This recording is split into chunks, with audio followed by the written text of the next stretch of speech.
eri bukizibu giveeko. Enyumba esingayo ya bei ya mitwalo 2 ya mitwalo 3 eneyo dabo. Ogamba mitwalo 2 oba mitwalo 2 enyumba ndala etalina amasanyalaze ya mutwalo. Osomanyagala obere serious nga tuweereza abantu. Emitwalo 2 mu kibuga wano woteeke emmotoka yo oyinza okusanga parking buli ssaawa ya mutwalo kati ng'ogamba emitwalo 2 omwezi mulamba. Nenda ssaawa kale buli ssaawa tugibale 5 kale mwezi gye mitwalo 10 meka. Naye eri bukizibu eri mpangisa ennyumba nnamba okumala guba kumpi na mwaka mitwalo 15. Njaga kwebaza maama wange, njaga kwebaza n'abantu balala. Amazima transport atwala basumba twalinga abantu 10 twali tulemeddwa. Twabadde ku kisaawe nga ku kisaawe kwennyini mmindi ng'enyoka. Bannaye it was the first time going to Bukizibu. Yes. Era ne crusade kubeera y'amaanyi mu Kizibu ye yasoose. Naye omulala yagamba nedda nze ndi musiraamu. Ne mugamba n'oba musiraamu Yesu omwagala. Sajja n'agenda paka nguzi n'agirya.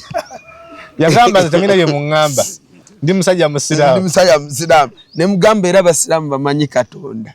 Kati kwa hiyo ndio inabyongamba. Sente nzagala. Driver. Yagera n'awandisa amanya ge n'asembesa yo King.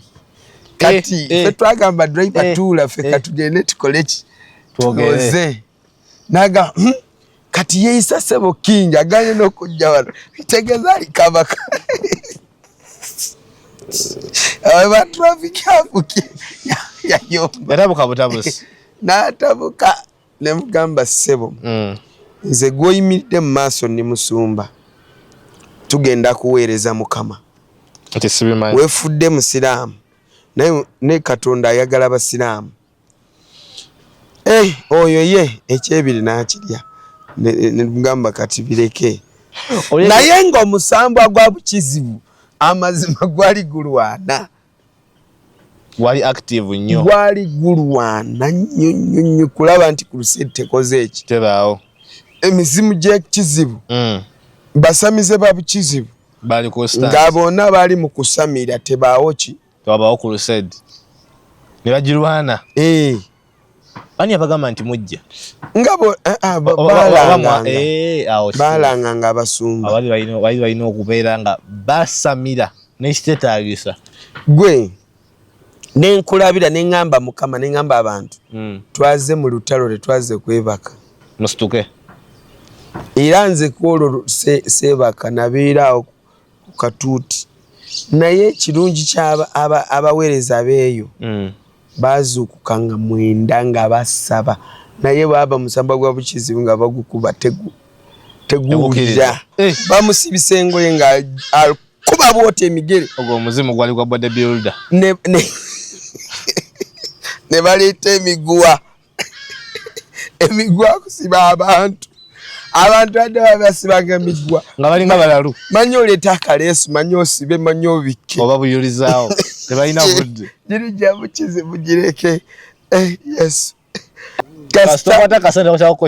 Kasita gw'otandika kufuna sente. Oba oli mulokole oba toli mulokole oli waaki? Nga setaani. Wali Illuminati. Va ku sitaani. Sebo bakuba n'emizimu gya Illuminati tugikuba.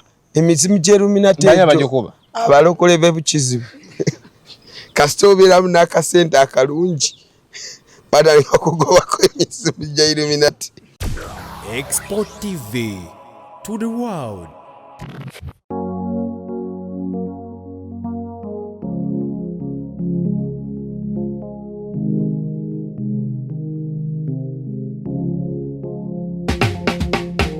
Kankwanjulire Cambridge Junior School esangibwa Matugga Kito. Bano beesowoddeyo okubangula omwana ow'omulembe guno. Omwana agenda okufuluma ng'alina obukugu obulala bungi omuli okukozesa ebyuma bikalimagezi oba kompyuta, okuwuga, okuyimba n'okukuba ebivuga byonna, ate nga ne co-curricular activities tetuzisudde muguluka. Buli nzikiriza y'omwana essibwako essiira. Tulina day ne boarding.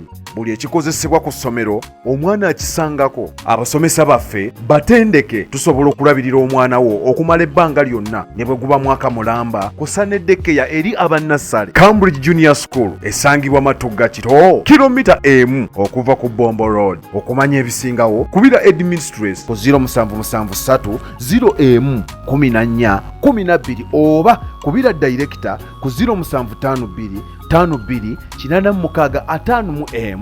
Cambridge Junior School, a well for knowledge.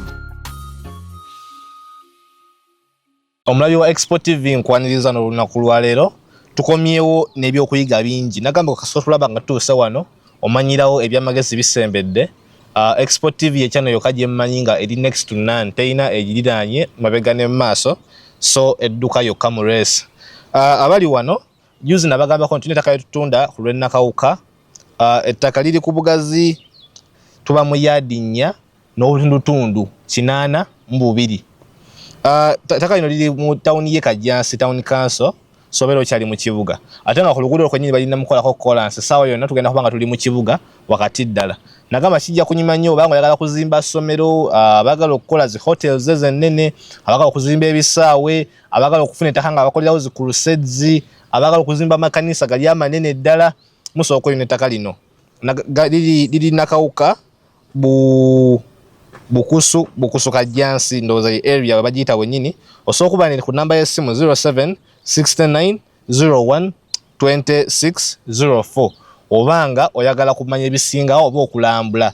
Saate obanga oyagala kuyitamu ffe ffennyini, obanga oyagala nga ffe weesiga okusinga ku namba eno gye nkuwadde, kuba ku 0770942 0700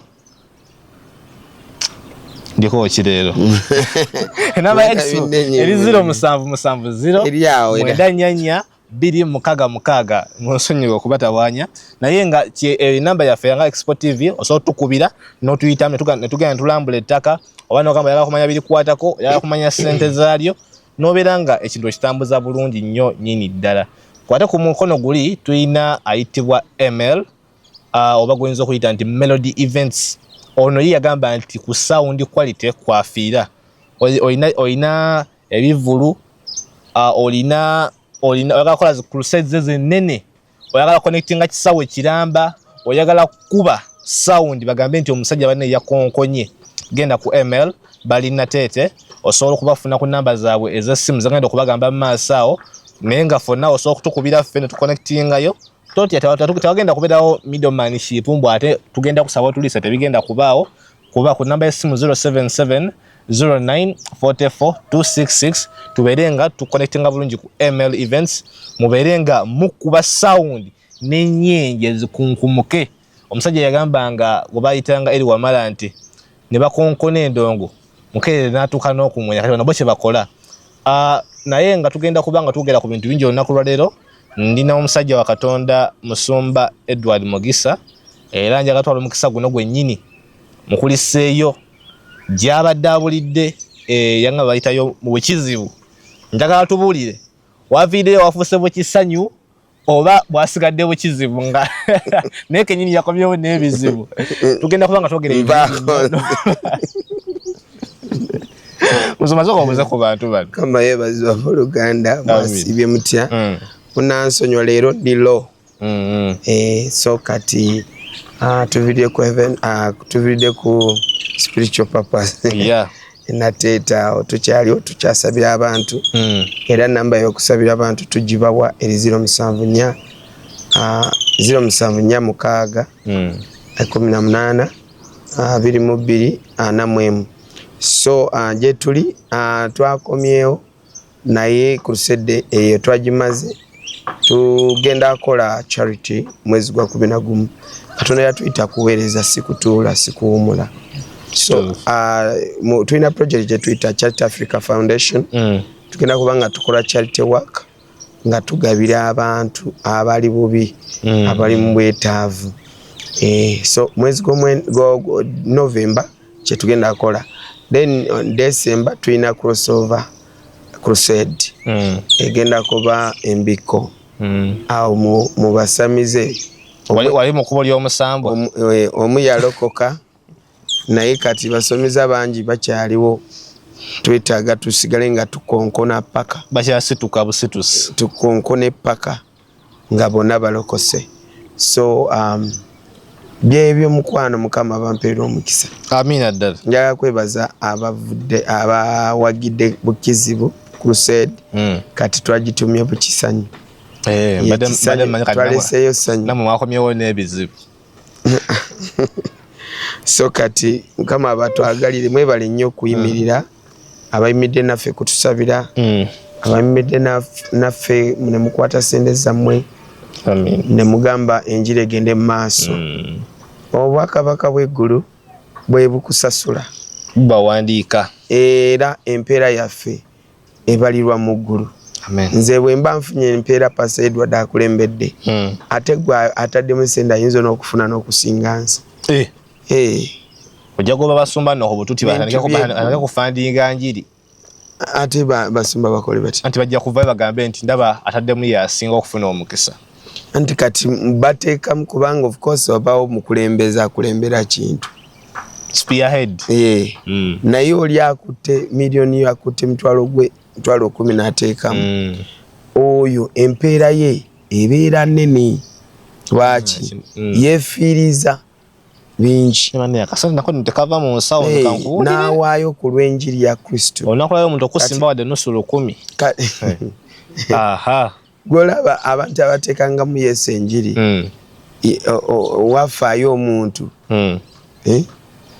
we yafa lw'omukwano ogwo gw'amaanyi gwalina yajja n'amuzuukusa n'amugya mu kufa so omukwano oba namungi singa oba owagira enjiri oyimirira naffe oyimirira n'obuweereza bwa Katonda mukama banjagalire nze nkubuulira musumba onakulayo omuntu okuwadde nusu 10 juzi nali mpitawo mu kibuga nensanga KCC ng'eri mugoba abatembeyi b'oku kkubo olwala omutembeyi gwe bagamba aveewo n'agaanirawo omusajja yamugamba nakugobya eri waggulu kati oze wano wansi ngenda kukwaba bino ebintu byo otave wano ko yesigenda kuvaawo nakumanya bati ebintu abijjeewo ko omusajja n'amukwata bw'ati amagulu n'agamba nzita kuba otwala ye maali yange era obunzisi kati nzita lumu kati omuntu okuwa 10 gamba tisinzita lumu genda oweereze ate mu crusade wano bagamba waliwo baganda bange omanyi family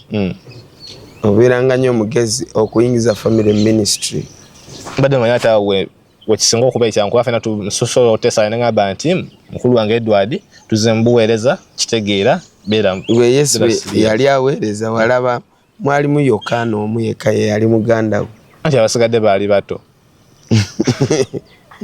mama ne taata mama tata baali busy bayinza kuba baali bakadde kati gwe ozalira omwana weze emyaka 3 nedda nkubuulira nzaakubuulira Katonda wabanga yakuyita bibyo mu family gwe beera nga gwe wanjawulo kubanga nange singa nagoberera family bali bavuma bali bajerega banvumira Yesu banjerega baŋŋamba sina kyendi ne banvuma obwavu ne banvuma buli kimu Yesu takuyamba anti kati bali bulungi by then nera we bali naye bulamu bwe balimu si bwe bulungi kiri awo musumba abantu yamwe balina sente bantu boogera ebigambo amwe mulina akasente eyo gy'ofubutuka eyo nedda abantu abalina sente bamugye bali naye tebazikozesa kuweereza Mukama ezo tezibasi bazikozesa kugula nde kuzoogera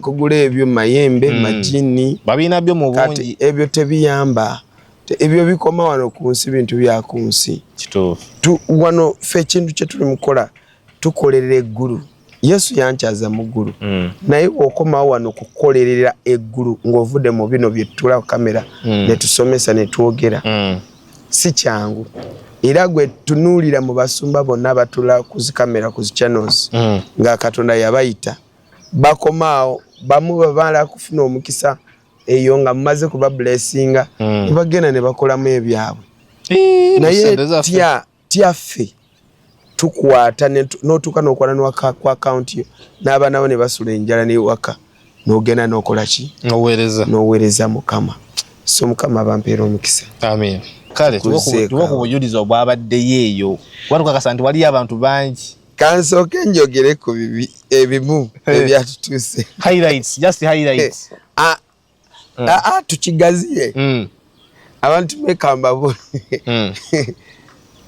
okuweereza tuba tulumbye nga spiritual purpose tuba tugenze ku lutalo ate lutalo luno si lwe luno lw'amasasi kubanga luno lw'amasasi ojja kuwulira emundu weevugira odduke ogambye oba okyuke sasi livugidde wano kati oveeyo ekitegeera luno luba lwa mwoyo abantu bangi bye batya akulwanyisa tomulaba ekitundu bukizibu kibaddemu basamize nga 50 era mwe bali bamu mwabaleseeyo twabadde ku kisaawe nga ku kisaawe kwennyini mindi ng'enyooka bannaye it was the first time going to Bukizibu yes era ne crusade kubeera y'amaanyi mu kizibu ye yasoose ekitegeera abantu babadde bangi bannaye abatalabiye ku bifaananyi byavudde mugende ku mukutu gwa Heaven Melodies mujja kubanga mulaba ekyabadde bawandike mu big capital letters genda ku YouTube yo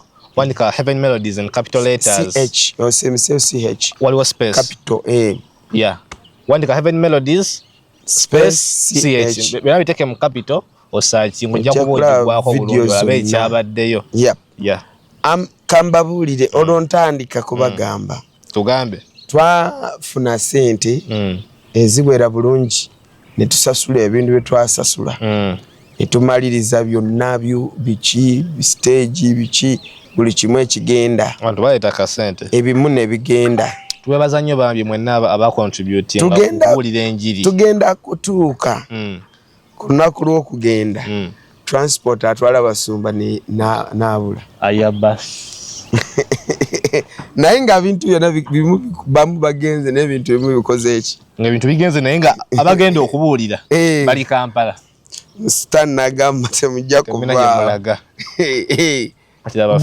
olaba olutalo lutandise infact lusedi ya Bukizibu tugikoze kubanga twayimirira mu kusaba n'okusiiba Mukama n'atulaga nti kyetugendako si kazannyo tugenda ku kintu ekinene kyetulwanyisa mwajingira ekintu kyemutegeera obulungi kubanga n'erinnya baliyita Bukizibu tugenda tewali mirembe yes bwe twagenda ne tutuuka leka mbozemu katono musumba ani atuma bino ebyala amanyi ono driver wa spiritual purpose ba traffic tebamuyimiriza lindako ne sente okuzifuna ezitwala ffe leka nawe lwali lutalo muvunuka muti okufuna transport abatwala kuba kati ogambye abasumba balemedde e Kampala tewali kasente nakubirako abantu abamu olina be wakubira bomanyi abantu omuntu wagamba nti katono omuntu amanyi kyentegeeza mu budde bwe in fact Mukama bampeera omukisa njaga kwebaza abantu bwenna njaga kwebaza maama wange njaga kwebaza n'abantu balala amazima transport atwala basumba twalinga abantu 10 twali tulemeddwa yali aganye naye nga bintu birala byonna tusasudde mama baze mwaka ensuso lwa nsonga okusanga omuntu weeyo nawuliriza ebintu bya Katonda kira kizibu mu ani mama omuntu weeyo nawuliriza ebintu bya Yesu kiba kizibu so kati twatuuka nga mulabe kituufu asazeeko kati wano twafuna transport ne tusimbula driver kubanga ffe tufuna motoka ne tugifuna driver nakola ki nagivuga kati tuso agenda batusuule tufuna motoka ne tubeera nayo then ne tuvuga nebeera ng'ekola emirimu mugipangisa ennaku ezo zonna ze mumalayo yes kati driver ebiseera bisinga babadde tebamuyimirizanga naye ba traffic musajja wabitabeera mulabirawo bamuyimiriza alabika nga driving permit bamuyimiriza emirundi 10 basirikale gwe naye mu basirikale bonna omubuuza Mukama yebazi ngamba bamu nga batuga mugenda munjiri mugende naye omulala yagamba nedda nze ndi musiraamu ne mugamba n'oba musiraamu Yesu omwagala Sajja n'agenda paka nguzi n'agirya. Yagamba tetangina bye mungamba. Ndi musajja musiraamu. Ndi musajja musiraamu. Ne mugamba era abasiraamu bamanyi Katonda. Kati ngoye nato ina bye mungamba. Sente nzagala. Driver. Yagera n'awandisa amanya ge n'asembesa yo King. Kati fe twagamba driver tuula fe katugende tukole ki tuogeze. Naga kati yeisa sebo King aganye n'okujja wano. Bitegeza ali kabaka. Aba traffic yabuke yayomba. Yatabuka butabusi. N'atabuka ne mugamba sebo. Nze gwoyimiridde mu maaso ni musumba. Tugenda kuweereza Mukama. Ati sibimanyi. Wefudde musiraamu. Naye ne Katonda ayagala abasiraamu. Oyo ye ekyebiri n'akirya. Ne mugamba kati bireke fe katugende kubanga nalaba nga we tunaalwawo ajinza otuluyisa. Omudda mu kumumatiza temujja kuvaawo kati. Mukama n'atuyamba. Ne tukola ki? Muyitawo ne mweyongera. Ne tuyita ne tugenda Bukizibu. Sebo tutuuka Bukizibu. Esende z'okuteekateeka abantu bwe basula zaagenda dda. Sebo tugenda sanga nga baazirya nga tewali wakwebaka. Tulina okusuza abantu. Mwabi ebizibu ebingi ebyo. Ne anya tuba bino byanani abituma amanya. Abantu bangi mu machaches abamu ng'olaba olina waliwo abantu tulina kusuza ki wabweru oba mu machachi. Nengamba Mukama eno kibadde Bukizibu yennyini. Naye ng'omusambwa gwa Bukizibu amazima gwali gulwana. Wali active nnyo. Gwali gulwana nnyo kulaba nti Crusade tekoze eki. Tebaawo. Emizimu gy'Ekizibu. Basamize ba Bukizibu. Bali ku stand. Nga bonna bali mu kusamira tebaawo ki. Tebaawo Crusade. Ne bagirwana. Ani abagamba nti mujja. Ngabo balanga nga abasumba. Abali balina okubeera nga basamira n'ekiteetaagisa. Gwe nenkulabira nengamba Mukama nengamba abantu. Twaze mu lutalo tetwaze kwebaka. Musituke. Era nze kwolwo sebaka nabeerawo ku katuuti. Naye ekirungi ky'aba abaweereza beeyo. Bazuukuka nga mwenda nga basaba. Naye baba musamba gwa Bukizibu nga bagukuba teguwulira. Tegukiriza tegubiriza. Nali andyawo nsabye nange byange nkooye. Tiimu neerumba. Tiimu y'abantu nga 50 ne babombinga awo kasaawe. Ne bakuba saawa kuva saawa 9 paka 10 kitundu. Ezekiro. Kati babadde bakikolanga every day. Kati bwe tuba mu lutalo mubamu abanafuwa mubamu abakubiwa bamu abakubwa mubamu abafunye ebiwundu abali injured ako mukansonyo nako kavudde Bukizibu mukubye nyingi n'emizimu egimu gyabagobamu egimu egimu yisaamu eggaali kavudde Bukizibu. Kakati amazima gali nti obusamize Bukizibu wali bwetaaga constant missions kubanga abasumba baba bawambiddwa batuuka nga kiseera nga bawambye basumba. Musumba omu yeka yalina mu church erimu ku abantu church ziringa 10 manya 10 zonna teziri mu bantu bonna emizimu gy'abawambire kyokka Bukizibu ajjudde muntu bw'ati. Ekitegeera bonna balabi babadde bayitirivu. Bukizibu waliyo primary yokka, primary zokka, tewaliyo secondary. Era mwana amala P7 ng'agenda ku university ng'agenda abasajja oba abamuwase oba ng'agenda ku nnyanja asuubule ebyennyanja oba ng'agenda kulima. Teriyo secondary. Tewali secondary school. Amala primary waba mwana wa buwala mu bufumbo wabanga tebamufulumiza Bukizibu. Ekiddako kyekyo kasitolemere Bukizibu nomala primary n'osigalamu genda mu bufumbo byo biwedde. Oba oli mulenzi genda ku nnyanja ovube waliwo abaana bangi bali ku street bayaaye naye mu byalo wabayo abayaaye nkugambe wabaddeyo ka charity waliwo Global Ministries yakozeyo ka charity yatambudde naffe naye ng'abaana bayaaye bakulaga oyo omwana mubbi tata waabwe waliwo tata yegagamba oyo yajja ababba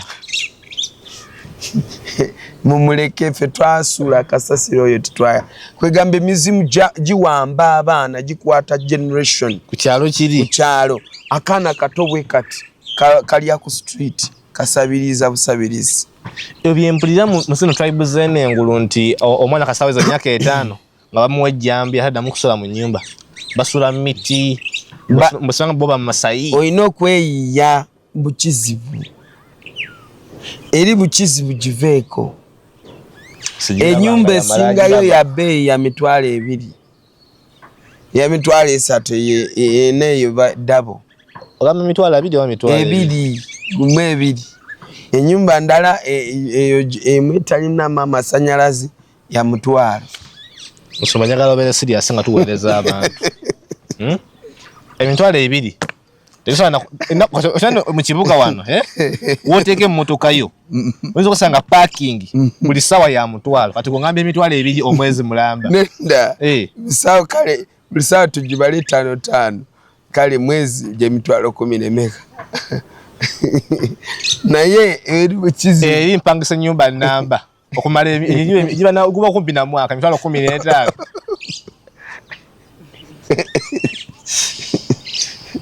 abeere bukizibu mbatumiddeko naye baba bukizibu gwe ebizibu biri bukizibu ennyumba ya mitwalo 2 ngefaanana eti eyo ennyumba ate nkugambe ki ennyumba wegenda bukizibu ya buloka wegendayo ogambe njala nyumba ya meka bali mu ggwanga ki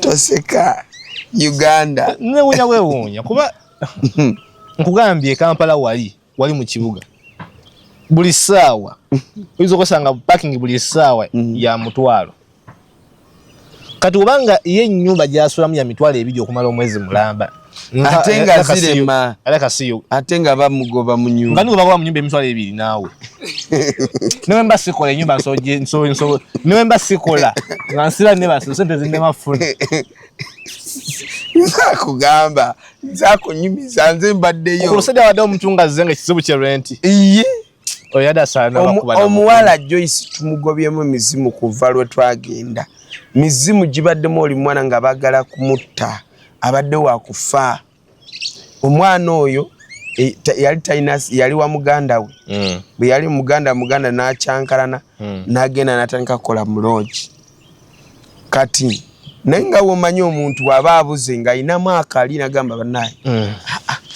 kirabika ndi wakyamu naye bwe twajja najja musabire Joyce n'alokoka naye Mukama ina kyeyandaga nga nanyini lodge zilodge eyo mugaga yakola sadaka nga Joyce bamuwonga nga muwonge omwana bambi yajja kukola kasente era Joyce emizimu gya Joyce babadde bamukwatanga abantu 20 omuntu ejja kunoonya kasente ate 20 ng'abuuka nga bateeka wansi baasha mbatumiddeko ne baasha balina amaanyi batuuka ne bakoma nekyeka baasha bagendako mu gym kubanga oyo yabaddeyo ndozera okubeera asha olina kugendako mu gym kyabadde kitya wawulidde otya oyo yakwatayo gumu emikono twagoba omuzimu omunene mu Joyce ate si yeyeka obadde osanga nga katuuti nga kajjudde bataddewo abantu ne bankwata emizimu giri nga jinjoola ebigeri nkwata oba toli stede gikulya teke Pastor Rashid bamukutula neguzimba wegoti Pasala Rashid bambi msukutumiddeko. Lutalo luliba Musumba Rashid mutumiddeko. Pozi luliba mukubaki. Luli omwana yamukuba omutwe obana yatikawa n'omumu.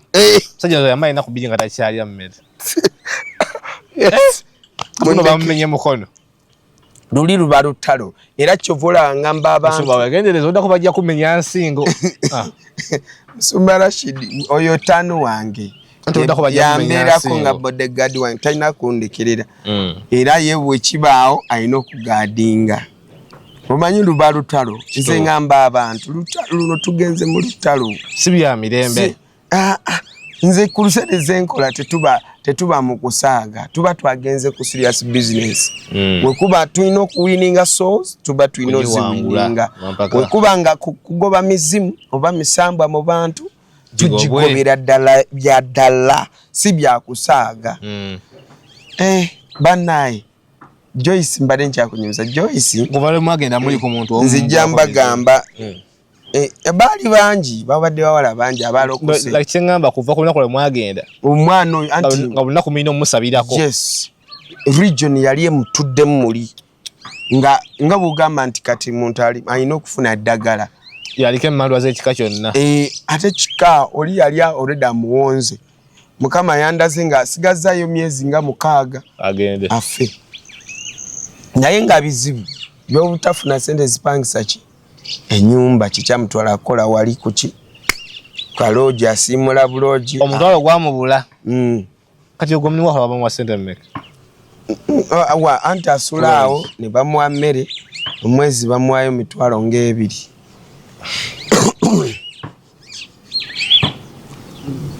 Kiki mitwalo ebiri eri bikizibu gy'amaanyi sebo. Bukizibu eri mu ggwanga ki? Musoka munziremu bulungi.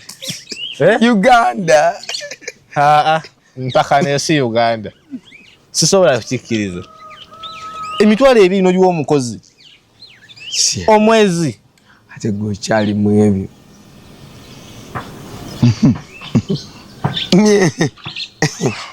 Kakati kati ffe we twaze ne tusabira omwana oyo emizimu ne gikola ki gimuvaamu mwana n'alokoka naye mwana yali awambiddwa era bwe yamaze kubanga ffe twabadde tutandise kugamba abantu musonde sente zaki z'ennyumba naye mwana yamaze ku obwongo kugukawo yakutte gundi n'agenda n'addayo mu kyalo. Like wamaze okumusabira. Yes. N'alokoka n'agende waawo. Yes. Katuli yali alowooza ki mu kusooka? Yali talowooza talina byalowooza nga bosi we yamukwata. Yali yamuwonga. Yali yamuwonga nga tamukkiriza kubaawo. Obone obutuufu bwabwe emitwalo ebiri omwezi negikubula. Nga mutunda n'okumutunda. Nga mutunza ba customer. Yes. So kati omwana bw'atyo bwe yanunuliddwa oyo. Kati abaana babadde bangi just wakuba muba mu common figure nga kibale kisuse bantu babadde bangi sebo twali ku kurusero lunaku lwakusatu lwakubiri oba lwakubiri mwagenda lwakumeka anko netulumbibwa no day 2 ku day 2 yes yeah. Netulumbibwa omusajja ng'akutte ejjinja hadikowa mawe yes lwakuba yaswala kuli sindika nali kuba wansi what yaga kuli bakasukira naye nga abantu abamu atali balokole ne bamukayanya ne bamukwata ne bamusindika ne bamutwala yali musamize nabuuza nga bangamba yabadde musamize amindi yagana okukwata n'agamba kanete jinja twabombinga ekitundu tubadde tukikutte wetu mu ngalo mulemeseze emizimu gyabwe gyonna okukola nga tegina kyegisala oli wakumpi n'ekisaawa dafu wa mindi nga alowooza oba byuma binaafa nga byuma bituka ne bita ne bikuba ebyalo nga 3 nawulira omutima nga gusaanuuse oyita abantu kulokoka bajja nga 10 newembanze mbakuba ejjinja oyita abantu kulokoka wulira bajja like 100 by the way bwe tubalirira bulungi ndowooza twabadde mu 400 500 solo won kati tubadde mu 800 atwayingidde 1000 plus bamusamiza nga sibakuba mwe mayinja nga naga kubana kubanga kisawo kibadde kikubanga ku ate abantu bye babadde si balokole abavubuka bagize kuba endongo ya Yesu bo kyabaleese kuba ndongo ya Yesu ka surprise etandika ogenda kuli akafufu nga kakutte wano ata kibadde ngamba kuba kinyanya wadanga kuba kinyanya Yesu munsonyi kabukizibu kabadde effect ziba zabaddewo kafuufu kayogerako bannaye okubuulira eri mission yabadde fruitful naye badde mu bikonde stan aleta luyi golete kikonde aleta eno goleta teke tebibadde manya bya mirembe manya byaki paka kuwulira bubi era ogirawo oti ogenda kulaba oli anafuye ne muddako oyo twatuuka nga bagamba mujje yaabo nga bakozi bate emikono nga kiki ekibayisa mu mpewo mikolo nga gibalwa n'ebifubanga bibaluma bagenzeko kuba bikonde nga tebakyasobola kukwata yadde n'omuntu n'omu okwata waliwo emizimu gyavanga omuwala n'abuka mu bbanga wati nakoma wati obeza empewo zaali China ne batandika zikubasama ne baleeta style engoye nga baziyuza bamusibisa engoye nga kuba bwoti emigere ogwo omuzimu gwali gwa bodybuilder ne baleeta emiguwa kusiba abantu adde babasibanga emiguwa nga balinga balalu manyi oleeta akaleesu manyi osibe manyi obikke oba buyulizaawo tebalina budde girijja bukizibu gireke Yesu guki ekyabadde olwali butalo lwenyini nnyo ogwe eri bukizibu eri kyabadde bukizibu okitegeera naye omanyi kati abantu abasumba batya nnyo kulumba ebifo bwe bityo abaweereza ba Katonda batya nnyo okulumba ebifo yes ebyo bivumbekeddemu sitaani obusiraamu obuli wali bungi ne waba n'obusiraamu ne wabayo okusamira eri bukizibu bw'oba n'emmotoka oba oli mulokole oba wa Illuminati teri mugagga tolina kubeerayo mugagga tokkirizibwa teri ayinayo motoka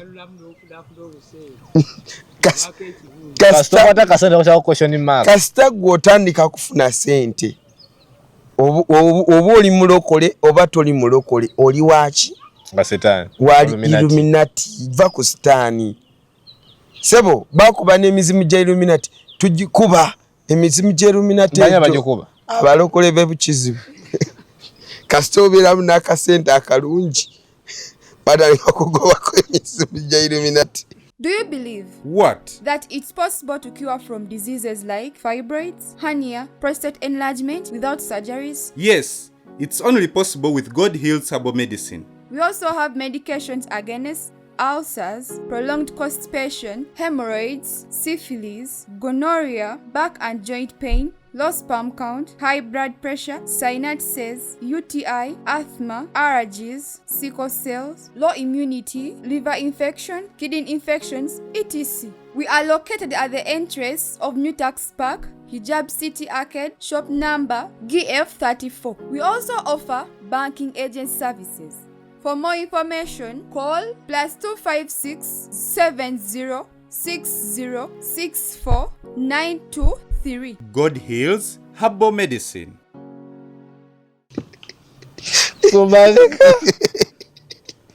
Kati abakola abandi bazza mukama bagoko mizimu gya Illuminati bannaye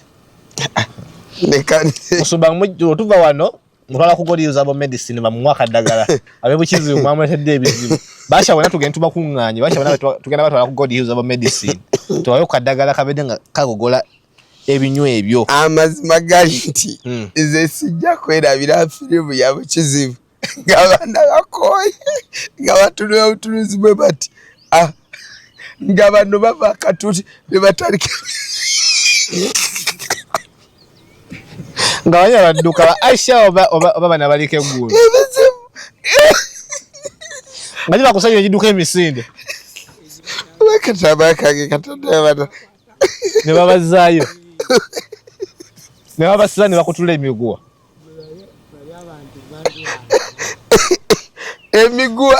emiguwa kya white bagikutudde giri bizibu kibiko gwate gukyali muzimu ogwo kiba kirala otuli omuguwa gwa white ogwo neti tesobola kukutula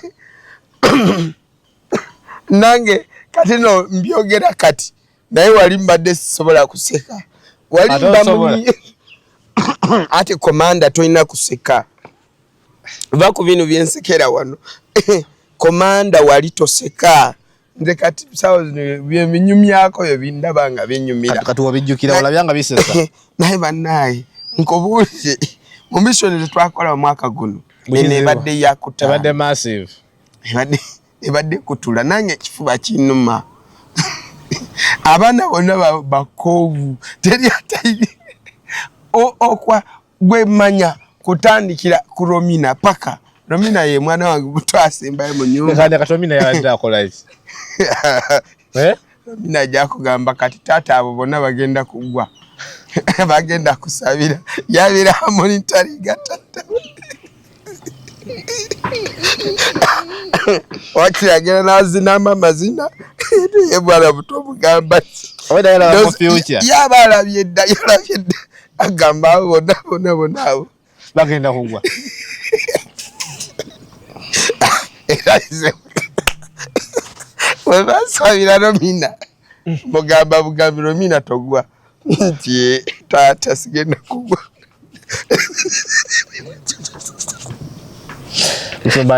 nekazi nkolera abantu wamma God Heals Herbal Medicine agamba nti kolera lwadde yakulemerako simanyanga mbwate nze mbeera eddoboozi ne lifa kifuba senyiga nina sinuses amagumba gano gemeketa back pain joint pain endwadde z'abakadde zonna azikolako simanyanga ndwadde z'omu kisenge bakyala n'abasajja mwenna alina akantu kammwe mukisafula nkutumiddeko nnyo putulubambu power akyaliwo nnyo mu bungi so mubeere nga mugira ekintu ekyo kibeere nga kitambula masavu ku masavu God Heals agamba nti obaagala kumusinkana mu buntu oba soka kebereko ate namusomagana mtu asoka mukebera mukole full body check up ayinza okuba nga kifuba kyokka si kyayina alina n'ebirala munveeko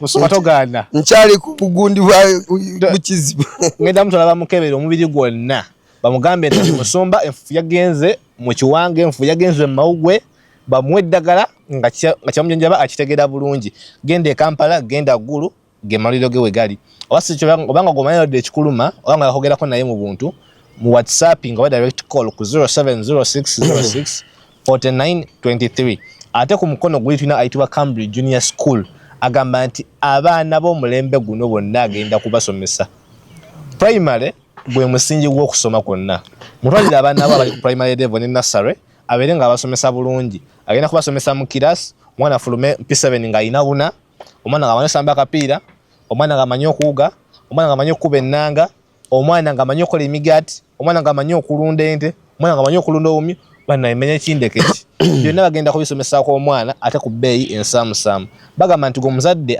atambula oba omuzadde ali ebweru kwata omwana mubatwalire kuosigaze kumukubiranga bukubizi ku video call olabe nga omwana wo yeeyagala mulamu bulungi omwana nga yeeyagaza omwana bamulaga omukwano ng'abazadde oba ndibadde bakikolera ddala obeerayo emyaka gyo gyagala okumalayo nga bo omwana bamuterese ojja kuba nga omusanga ate ogamba nti wayise ku Expo TV kiba kyanjawulo omuuko bajja kuba nga bakukwatirako mu bisale ate n'engeri y'okukwatamu eba yanjawulomu mu kusembayo ayitibwa El Shaddai Money Transfer oyagala tuwa kasente oyagala kusapootinga ku lusedi za Musumba gamba naye Musumba njagala muweera mu dollars kosa El Shaddai Money Transfer bajja kuba nga basindika kasente in the currency you want basindika mu currency yennyini yagala sente zigenderemu ne ziba nga zituuka gye zirina okukola ki okulaga atambuza sente okwetoolola ensi yonna South Africa ebyammwe byateredde dda Uganda bwe muli masavu ku masavu anti osobola okukozesa El Shaddai nosasula amasanyalaze nosasula amazzi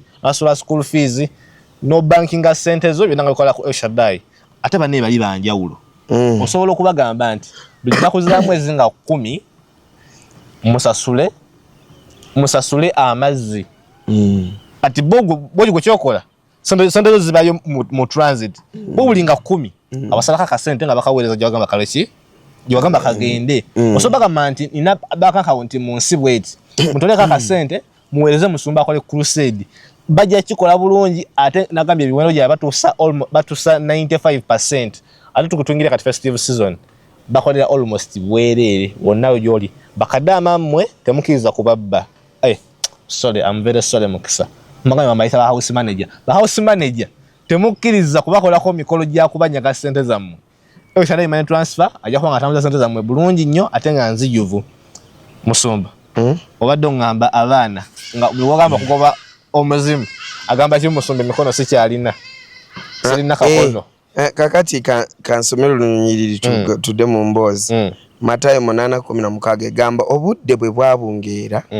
ne bamuleetera abalwadde bangi abaliko badayimoni obudde bwakola ki bwabungeera okuwungeera okwo wetubeera mu crusade crusade era sana kasawa nga obudde butandise okuwungeera wakati wa saawa 12 awo kale okubeera serious musobola okubeera kuva saa 8 nga mukuba just praise worship kati saa 12 awo wabeera ekituufu nayogera bwogezi ekigambo abadayimoni n'abagoba era n'awonya n'abalala bonna abaali balwadde bwe kityo ekigambo ekyayogerebwa mu nabbi Isaaya ne kituukirira bwe yagamba nti Mukama yeebazibwe yagamba atya nti yatuwonya endwadde zaffe era n'atwala obunafu bwaffe so ekyo kyekyabadde bukizibu kati bukizibu mbadde kyakonyomeza abantu ebintu byonna buli muntu yenna kambabuulire buli bwobeera mu lutalo n'olwana n'akantu katalina amaanyi oba toli musajja ositegeera buli bwogenda kwepima kulwana n'omusajja n'omukuba ngolo n'agweri olwo tuba si lutalo tuba lutalo musumba abalokole mutulekera kutulimbalimba ndi mu lutalo omwoyo oli gwomanyi lutalo wetwogera ota akazimu kolwanyisa kewammwe akukuba bukubi ngolo nikagweri abantu balina emizimu eminene wano giriwa nagamba nti nze mu kika kyaffe tewali kuzaala ogwo muzimu guba munene mbo tebazaala ate ye nga bamuzaala anti kati ye gwe bakomako nga mu kika kyewaffe teri kuwasa ng'oli bwayogedde nga nedda ng'okirabako kiri evident wabuli kika kyewaffe fena tufa pressure anti abo bensabira ate ogambye obuwa buzimu bunafunafu giba mizimu minene mu nsumba bafa ki pressure pressure mu Luganda kyeki pressure kyekiri mu Luganda sigwe mukka nedda tekiri mu Luganda je kiri tetulina kibadde kibayita pressure mu Luganda pressure gwe mukka gwe bapika we anti pressure ya musaayi kyekisa pressure kati kyekigudu lwaki gudduka mangu nti kubanga mubiri gwepika Yesu awonya pressure agikakanya kituufu naye nti batefudde ya kika kyonna nze osobola okunsabira n'empona mutabani wange ye n'agifa osobola komya lunyiri lugamba nti okomya okukomya generation ebintu ebadde bisumbuwa emijiji gyonna gwosobola kubeera gwe kennyini nga obikomya so tulekera okuddukira mu basumba musumba nsabiraako no musumba nti kati musumba era kigambo kiba musumba gwoba olina okusumba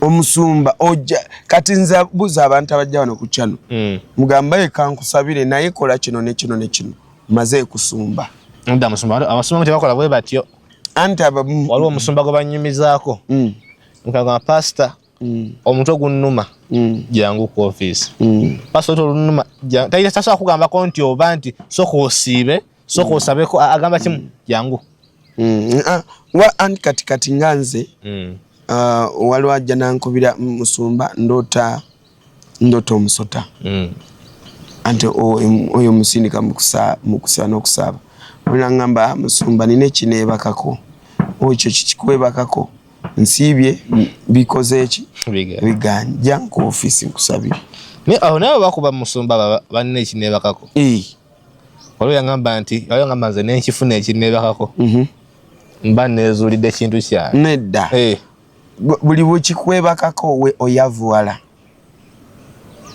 ofuuka muddu waakyo tebikomaawo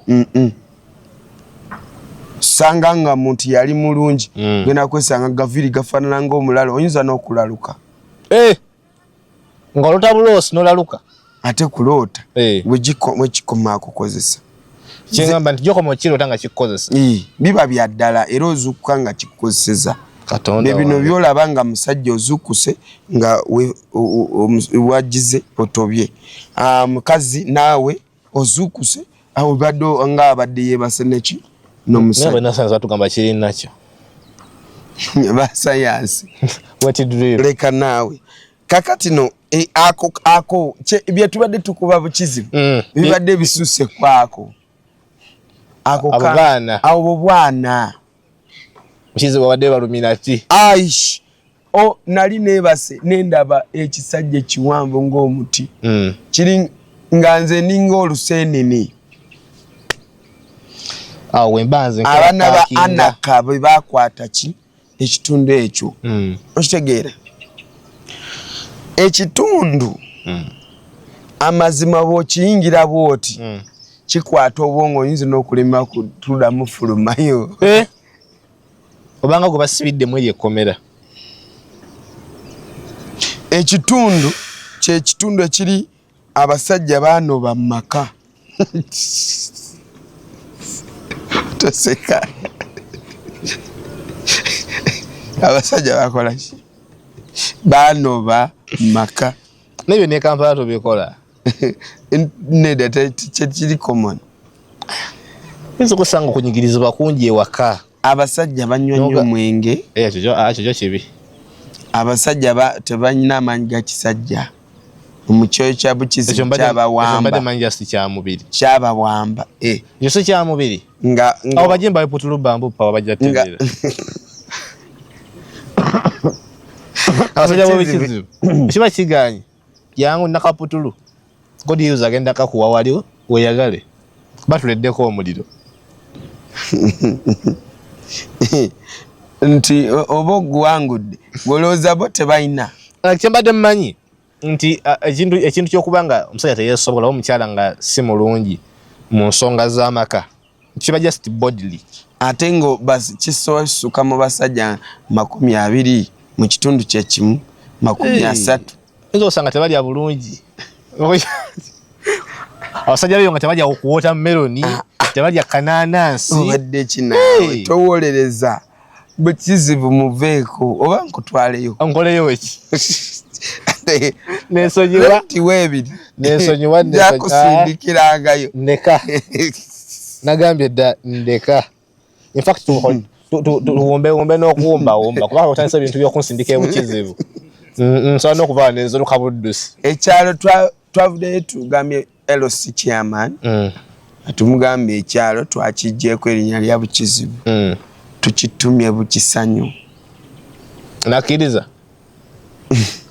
yakkiriza nga ye naye naŋŋamba era tuba tulina okukyusa ebiwandiiko bingi kubanga n'ogenda ku Google Map era ojja kusangawo bukizibu kati tuba tulina olikyusa ligendere ddala mu mpapula of course kyetaaga ssente empitirivu so bukizibu amazima mbabuulira nti luno lwabadde lutalo sitaani yalwana kuva mu ntandikwa nga tutandika kukola mission eno naye Mukama n'agamba Pastor Edward wano wenkwagalira awo ate nange njagala nnyo kukola ekintu nga nakugambye bwe ndigendanga kulwana n'omulabe wange nga munafu omutabuti mba nyonona biseera njaga nange bankube olira kabaka fire kano kawulire kakofu nafunye yaka fever nkomyewo nga nze ndi siterako wa mission zonna naye kifuba kinuma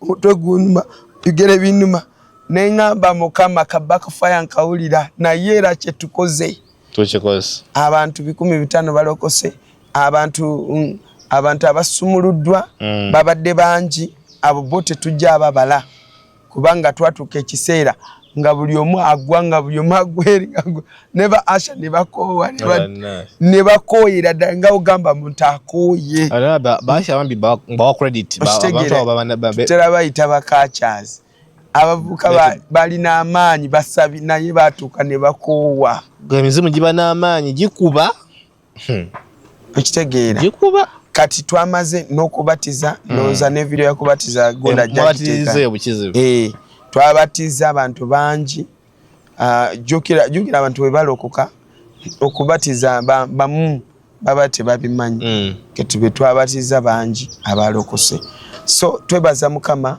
kulwa abantu bonna muyimidde naffe obakabaka bw'eggulu bukulinze kuwa omukisa amen njagala bagamba nti tukyalina charity omwezi gwe-11 gwe wagira Charity Africa Foundation ogenda kulaba ku kamera nga tukuleetera charity bwe tugenda giteeka ye mukama batuwera omukisa mwebale nnyo kubeera kutwagala kusharinganga video zaffe mwebale zipushinganga mukama batuwera omukisa njagala kwebaza aba spiritual purpose ba members mwebale kuweereza mwena mukomyo nga muli bako nga mwewalawala naye kye twakoze stand naye ndowooza kati akaaba akitegeddemu omusira mukama bampeera omukisa mwebale nnyo abantu baffe abakatuuse eno njagala okubeebaza mwebale nnyo kubanga munjaye paka wano weetuuse agifunyeemu omulamu nkusaba ogiweerezeko muno naye abeere nga agifunamu nanga nekyofunyeemu saate nammwe abakomenti nga tubaagala nnyo era tubenkalojinga okubanga mukikolera ddala mu commenting ennyo nga wekisobokera ddala Banexpo mbagala nnyo by the what my CEO Mukisa Flower CEO wa Expo are you sure CEO kati twafunyeyo ne director ate yani bamuyita Maureen kati CEO ne director ni asinga bungi simanyi bulungi protocol ezo naye kyemmanyi CEO yasooka so tubagala nnyo bantu mmwe mukomentinge bambi tujja kwongera kubawa obutambi bwe buti wansi waliyo bungi ku page yaffe wagulu waliyo bungi TikTok, Facebook, Instagram naje tuli so tusachingako share, like, comment tusinkane emirundi emirala mitirivu nnyo. Export TV to the world.